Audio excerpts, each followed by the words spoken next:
want to put grease in the transaxle on the Volkswagen. John Muir book said to look for a 17mm Allen wrench thing, nut.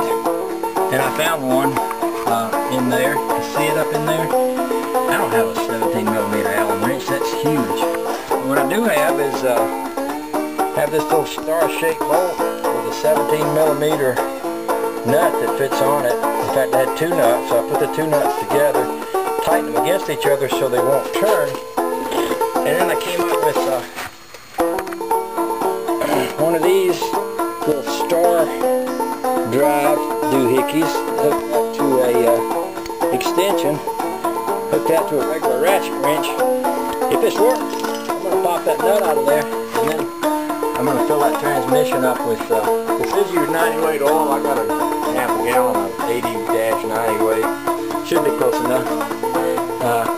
The John Muir book describes it as a spilly process, and I can see where it probably will be, but I've got a little funnel with a hose on it that I can transfer that grease into a Pepsi bottle and get up in there and pour it in that little funnel, and it might take me a while, but I think we can make this happen. Dang, I wish you'd look at how tight that thing was. I had to go from a 1/4 inch to a 1/2 inch, 3 extensions, a long handled ratchet, and a pipe on the end of it before I get that to turn. I was thinking I might break one of my extensions there, but it finally did pop loose. Good grief. There's absolutely no reason in the world for an oil seal to be that tight, but she's loose now, so maybe I can get some oil in that baby.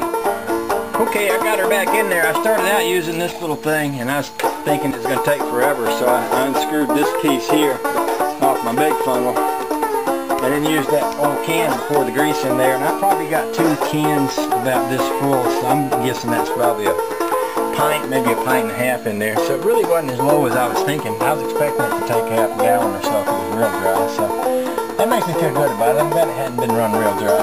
So put the wheel back on this thing, and got a couple more things I could do to it today. I might work on those too, since I got it in here. I still don't want to crank it because I'm still waiting for my gasket material to harden up real good. They said it'd dry in 24 hours and really cure up good. I mean, dry in an hour and cure up good in 24, and I'm going to give it 24 hours before I crank it. So anyway, with that said, I think I'll move on to whatever comes next.